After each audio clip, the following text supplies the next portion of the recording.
Hi, ladies. Welcome to womensministry.net. I'm so excited you're joining us here today with Shaunti Feldhahn as she is sharing with us about kindness and leadership and how those two are intertwined. So let me share with you a little bit about Shaunti. And you can see her here. She'll wave hello. This is our first time doing a fun video for our members, so I'm excited. Very fun. So, Shaunti received her graduate degree from Harvard University and was an analyst on Wall Street before unexpectedly becoming a social researcher and best-selling author. Today, Shaunti applies her analytical skills to investigating eye-opening, life-changing truths about relationships, both at home and in the workplace. Her groundbreaking books, such as For Women Only, have sold more than 2 million copies in 23 languages, and her research is regularly featured in media as diverse as The Today Show and Focus on the Family, The New York Times, and even iMom. Shaunti, her husband Jeff, and their 2 active kids live in Atlanta, enjoy life at warp speed. So welcome, Shaunti. Thanks for joining us. We so appreciate all your insight that you share with us at womensministry.net. Oh, thanks. I love what you guys do. We're so grateful to partner together. And so this time, like I said, we're talking about Shaunti's new book about kindness, and she's going to share with us the impact of being a kind leader. So we know that kindness is biblical. Of course, we all can quote 1 Corinthians 13, and we know love is patient, love is kind. But today we're just going to break that down on a super practical level and say, what does that look like? What does it look like to be a kind leader? What does it look like to lead with kindness? And so we'll just kind of jump right in. So Shaunti, our first question is, of course, just to share a little bit about the kindness challenge. So we landed on this topic as we were talking about what are we going to share about with members. And you said, I have this new book coming out. And so share with them a little bit about your research and what that looks like, and how you ended up doing this project. Yeah, how I ended up doing it, it's actually kind of funny because, I think all of us can agree, we don't need any more kindness in our culture. Right? Yeah, not at all. That's not important right now. It's like, I'm sorry, my head is about to explode from this last year especially. Oh, yes. And I'm pretty sure everybody watching this feels exactly the same way, right? I mean, It just hurts your spirit. There is so much unkindness and harshness and division, and it's just, And it's actually interesting because I feel like God really set this up. I was sharing with Jennifer Rothschild, the fact that I could never have planned this. This book has been planned to come out, I think 2-3 years ago. We planned for this to come out in January of 2017. Yeah. Had no idea what state our culture would be in at this moment. And it's like God set this up for just this right moment on the heels of a really brutal year. But it's interesting, this whole thing started because for the last 10 or 12 years, some of your followers know, I'm a social researcher, and I've been studying what improves relationships. I've been studying how people think, and doing that for a number of years. And Nancy Lee DeMoss, years ago, shared with me something that she was specifically encouraging women to do for their husbands. And as I looked at that and started studying it, I started seeing these amazing results come out and realized it actually applies to any relationship, and it's really ultimately about the power of kindness to change not just the other person and not just the relationship, but to completely transform you. Yeah. And so that is really the basis for what became the Kindness Challenge. It's this last 2 years of pretty intensive research to see what is it that people can do that not just changes our culture, not just changes a relationship, but there's a pretty big heart change in ourselves as well. Yeah. Mm-hmm. Okay, that's so true, Shaunti. Thanks for sharing that insight. And yeah, what a time that we need to be learning about kindness and what that looks like. And so, as you know, our heart here at womensministry.net is to love on and serve women that are in ministry leadership. And so I'd love for you to talk some of the ways that you studied, and what you studied is the impact of a specific set of actions that you found will make a big difference in any relationship. So from your colleagues, from working at the church, from being a volunteer and working with other women and other men, to your family at home. So what are those actions? Tell us a little bit about what you learned there. So basically the study that we did, we had over 700 people in our study group. And we basically tried all sorts of different things and landed on these 3 actions that if you do them consistently for 30 days, it's really transformative to improve a relationship. So here's what we suggest to people is to pick a person that you want a better relationship. Like maybe it's a volunteer that you really have to work with, but they drive you crazy. or the pastor at your church that for some reason you just have different sort of work styles, and so there's some contention, or somebody in your family, your spouse or your kids. So you pick that person. I'm just, for the sake of argument, let's just say it's your mother-in-law. Okay. Okay. And for 30 days, you do 3 things. You don't say anything negative about that person, either to them or about them to somebody else. Okay. And that is often where we sabotage ourselves, and we don't really realize it, because we can be really super sweet to our mother-in-law, but if we drive away and we tell our husbands, she's so frustrating, we've just sabotaged the relationship, and we don't think of it that way, but that's what we're doing. Right. So, and that's just 30 days. It's not like forever, but 30 days.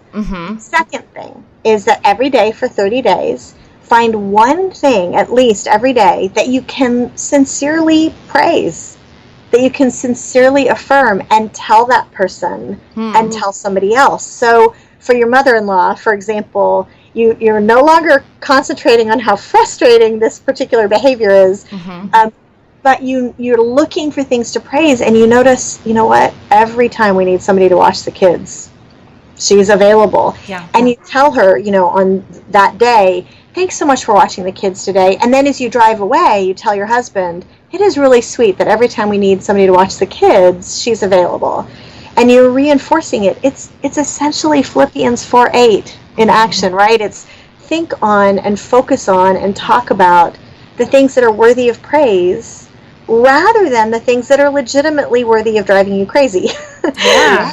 And then every day, the third thing, every day for 30 days is to do a small act of kindness or generosity for that person. So let's just say that she loves this particular type of coffee from Starbucks, and so you bring her a cup of coffee, or she just needs to talk to you, she needs to vent, and you do not have time, but you give her 15 minutes anyway. Whatever that looks like, that's a little act of generosity. And what we found is that if people do those things for 30 days, it impacts the other person, and it completely transforms the relationship, but it completely changes you. It transforms your heart and opens your eyes to all these ways you were maybe unkind, you weren't as caring as you thought you were, and we found that 89% of relationships improved, which is a huge number in any study. Yeah, absolutely. And I can imagine that's the case. One of the things as you're saying that, I'm thinking, gosh, all of those things take a lot of intentionality. Like, it is not just going to happen. The stopping yourself, the catching yourself, that's got to be some spirit control there, because, to really stop and think. And then I can just imagine doing that, and how many times you go, wow, Lord, I didn't realize how often I was saying negative things about that person, and how we just can naturally sink into that and get into a funk of that. Yes, exactly. It is one of the main benefits that we found of this. And I wasn't anticipating it, honestly, but we found the increase in awareness and the fact that our eyes are opened suddenly, that alone is worth the whole thing, because that is what trains us in every other relationship that we have in our lives. Yeah, that self-awareness, that's huge. Didn't realize before. Well, and honestly, on a self-awareness level, and honestly, what it does is remind us of our own sin. And how much can we be throwing out on somebody else when we're continually aware of our own sin and the grace that we need? Yeah. Exactly. So, okay, so we talked about some of those practical ways. So my question is, thinking about, again, the women in ministry that we're serving, where would you, if they're listening to this and they're going, okay, that's great for at home, but I've got this issue going on at church. So where would you say, start trying that at home first, or just jump right into it, find your most difficult relationship, whether it's in work or at home, and jump right into it? What would you say to that? Okay, so here's one of the things that we found that to me was really interesting about the research, is that there are some relationships that are so contentious that you almost have to practice with a less contentious one first. And so it actually depends. The answer, don't you love that answer when you say right. answer this and I say yes, but the answer really is it depends. And what we found is that the key is to practice on a relationship that you interact with somebody regularly, because let's just say it's a pastor who really is on a leadership team and you have a difficult relationship with them and you really want that to be a good, positive relationship, but you don't see them quite as often. Yeah. Don't practice with that person first. Practice with somebody that you see more regularly, because again, what we just talked about is suddenly your eyes are opened. You had no idea how often you were maybe undermining your relationships, and use this other relationship to get that knowledge, to get that eye-opening time. And then suddenly you'll be able to apply it in all sorts of different situations. Now, if it's somebody that you work with really closely, if it's the colleague in the next cube, go for it, right? I mean, because you see them regularly. Okay. That's the kind of relationship that, absolutely you can do the 30-day kindness challenge for. The one caveat that we found is that in most cases, it's pretty important to not tell the person that you're doing the 30-day kindness challenge, because then they discount. Sure. You're only saying that because you have to, or whatever. So we found it was super helpful to just do it on your own. Yeah. We have a place you sign up to get the reminders. I think you guys might have a link to that on your on your site. Yep. And you sign up and you get 30 days of reminders, and each day it allows you to think through, okay, how am I going to apply that to this relationship? And it's super, super valuable. It's super simple, right? Super simple. It is. But within 2 or 3 days, you're going to start to see, oh my word, you're going to start to see things change. Yeah. Oh, I can just imagine. So think back to that woman who she's serving in her church, and she has that difficult person on her ministry team. How could implementing this kindness challenge, how can this help her? Speaking on a total practical level, what would that look like, and how could that help her? So one of the most important things for your audience to know is that anyone who's in a leadership position, whether it's volunteer or paid leadership position, there are one of the truisms that the servant leadership movement, which you're probably familiar with, one of the things that they have found for years and years is that the more that you are practicing servant leadership and you're being others focused and you're trying to build others up, the more that you are seen as a great leader. And the more you're seen as a great leader, the more you're able to get accomplished, really. And the more people love working with you. And it's just a positive relationship. There's not that feeling of, oh my gosh, my phone is ringing and it's this person calling me and, and you hate that feeling, right? Yeah. None of us like that. You want to be glad when you see that person's name come over your phone. Yeah. And so the benefit to anybody we found is that it creates from either maybe a distant relationship all the way up to a contentious one. It suddenly transforms it to being a very positive one. Now, remember, that's 89%, not 100%. And so there are sometimes that 30 days isn't enough and you need to keep going, right? Sure. But you'll see pretty quickly, in most cases, you'll start to see that relationship become more positive. So that's the first thing. And then the second thing is that suddenly you'll find that you're a lot more effective, and you don't know necessarily why you're so much more effective, but it's because you're being seen as an effective leader. And so people are just more willing to follow you without saying, well, but why would you do that? And, well, but what about this? And it's just, no, you've got this credibility innately suddenly. People just enjoy working with you. They're less likely to question. They're less likely to put up roadblocks. And even as you say that, I'm thinking the credibility aspect, if you're kind, then you have somebody else's best interest at heart. And don't you want to follow a leader that you know they have your best interests at heart? They're not just looking out for themselves. And they have your back. And that's the way you'll be perceived. Yeah. Okay, so we've talked about the practical side and what that looks like. And we know that we all have it in us. We want to be kind people. You know, even people that we talk to that are not very unkind would probably say, I want to be kind. I don't really know how. I don't know what that looks like. So let's talk about that a little bit more. How do we overcome those unkind ways in order to be a little bit more kind? Oh, my word. Okay. So first, you have to realize that you are unkind every day and you don't realize it. Oh, really? That's the hard part. Okay, can I just confess something to you? Because let me tell you, I'm sure that probably all of us are in the same position. But when I started this research project and I started to see that these 3 things mattered, you know, the not being negative, finding something to affirm, a small act of generosity every day.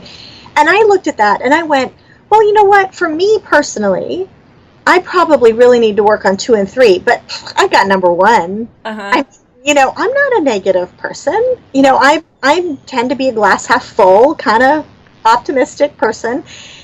Oh my word. It wasn't until I started cataloging all the results that came in from the surveys and the research and cataloging the different types of negativity, I realized I am negative and unkind every single day. Wow. For example, one of the types of negativity is exasperation. Mm-hmm. And I get exasperated with my kids, for example, all the time. And I would never say out loud the words, you're an idiot, right? Like I would never say that. Right. But that's what I'm saying when I'm exasperated. So we have to recognize that there's these things that we tend to do, and everybody is different. In the book, I identified 7 of them.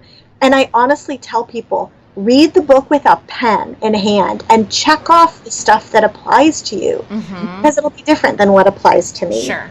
Yeah. But just for example, like mine is exasperation. Another big one that for me, I would never have realized is a type of negativity, a type of unkindness, is catastrophizing. And it is where we go, oh my gosh, this big thing is happening, and if this happens, it's going to be a disaster, and we have to prevent this problem from happening. Like we saw this all through the election, right? If such and such happens, the world is going to come to an end. And let me tell you, sometimes there's decisions that somebody makes at your church, and you think if this happens, it really will cause a problem. Mm-hmm. I'm not denying that. That can actually very likely be true, that there's a big problem coming down the pike. Right. Problem is that our response to that and trying to prevent that problem, that catastrophe, it often makes us really unkind. Right. That's so true.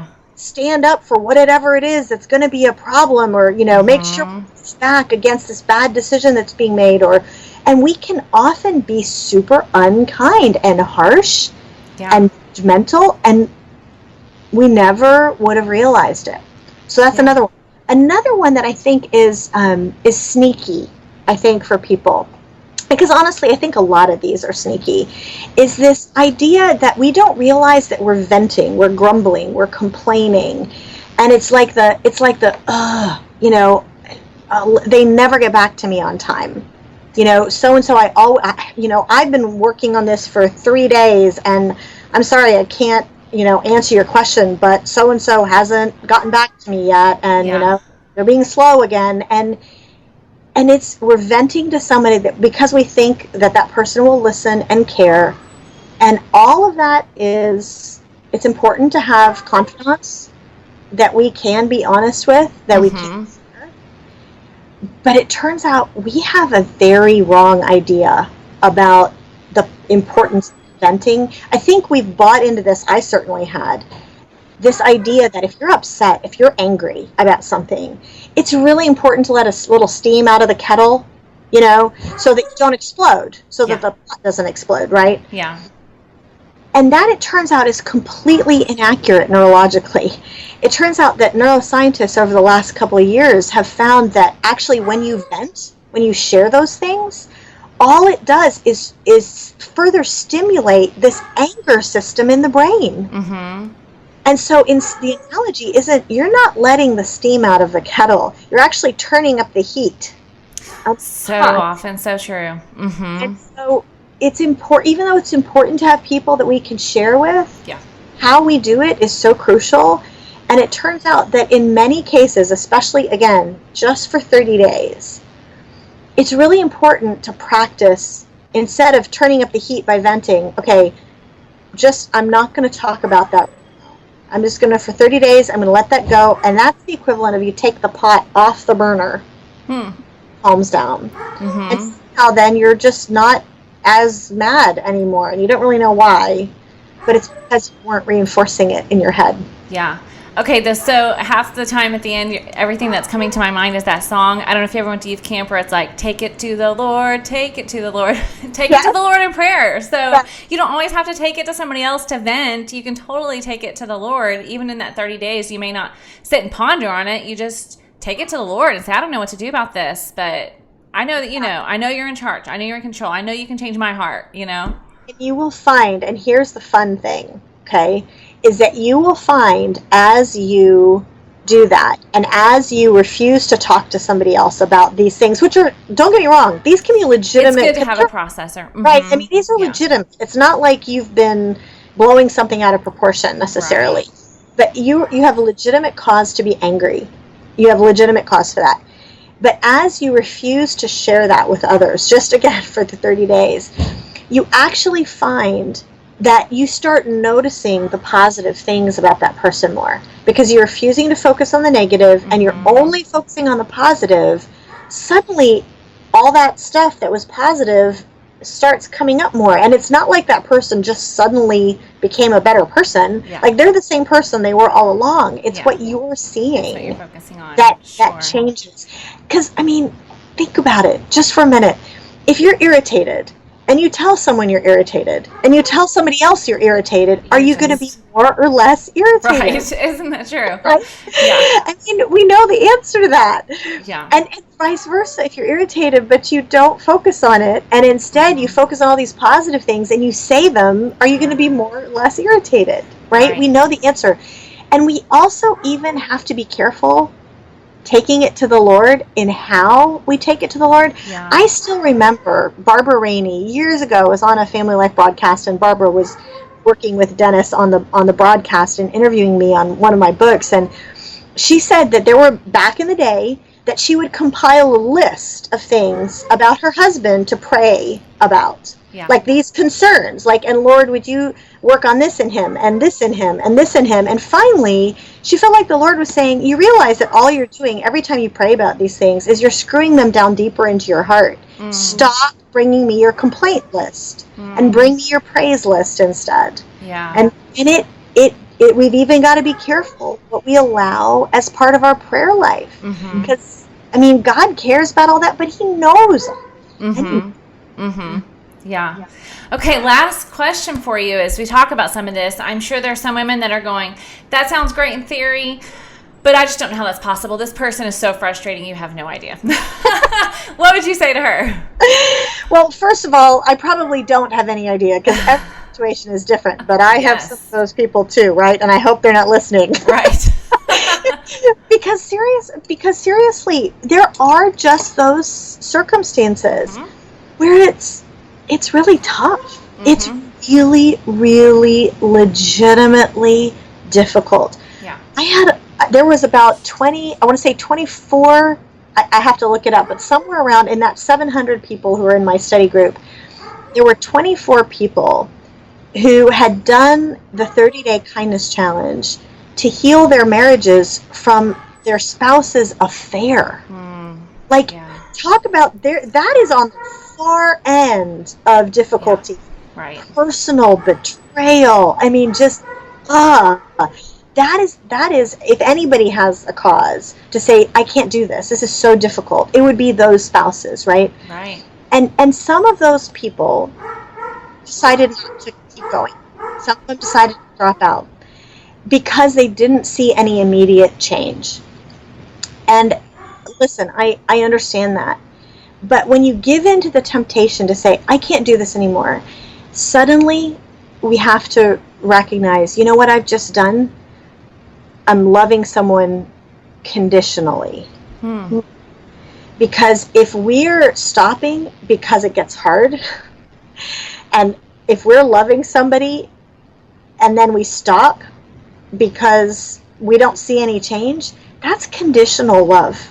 That's conditional kindness. And yet Jesus, let me tell you, he sets a really high bar for us as believers. You know, the passage in Luke where the Sermon on the Mount, where we get the golden rule from, do unto others as you'd have them do unto you. Mm-hmm. It's interesting, when I looked at that a little more purposefully, because I knew I wanted to talk about that a little bit in the book, and it blew me away once I actually understood what Jesus was saying. Do unto others as you'd have them do unto you is way, way, way weaker than what Jesus is saying. What Jesus is saying there, he is talking about people who mistreat you. And he says when someone is reviling you and mistreating you, they are stealing from you, for example, and it's this horrible injustice, treat that person in the kind and generous and gracious way you wish they were treating you. It is way stronger than just do unto others as you'd have them do unto you. No, it is in the face of difficulty and injustice, treat that difficult person in the kind way you wish they were treating you. It is powerful. And let me tell you, the answer, as hard as it is that if that's his command, he'll give us the ability to do it. Absolutely. He's not going to ask us to do something that is impossible for us to do with his help. With him. Yeah.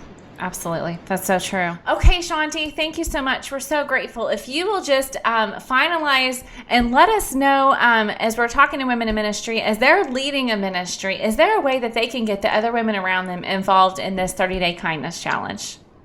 Yes. This is actually super important because I think all of us would agree as leaders that, right now, and really this whole culture, we need help in kindness. Yeah. And as a leader, you have an opportunity here to be a part of really what's become a movement and to lead in a different way and to encourage others in that different way as well.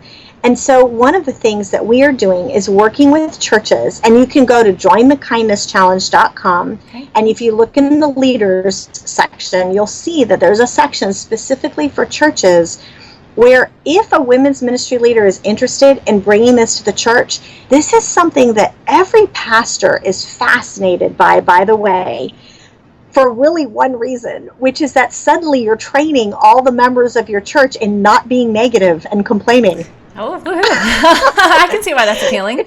Every pastor is like, where can I sign up? Like, that's a pretty big deal for most pastors and for most of you as women's ministry leaders. And so there's a document there. You can just take a look and see if it's something that if you want to do this within your church, like a private label version, First Baptist of whatever, that First Baptist 30-Day Kindness Challenge, that's something you can just do between you and your people. We don't need to be involved. We'll give you all the tools to do it. That's all cool. The reminder emails, everything. And then you do it internally in whatever way works for you. It could be that it's a follow-up to an event. It could be that it's a community outreach model. It could be that you just do it with your small groups. We have all the small group materials. But a lot of pastors are very interested in this because it really puts the local church at the forefront of this movement of kindness. And really, we all know if God is doing something in trying to change people's hearts, it's not just the big parachurch ministries that need to be at the forefront, which they are, but it's the local church really does have an opportunity here. So if there's any women's ministry leaders that are interested in that, you can go to jointhekindnesschallenge.com and look at the leaders section. Okay, great. And we'll provide that link as well. So thank you so much, Shaunti. We're so, so grateful every time you speak to us and speak to the hearts of women in ministry. We're so thankful. So we appreciate you. Thank you. I appreciate you guys.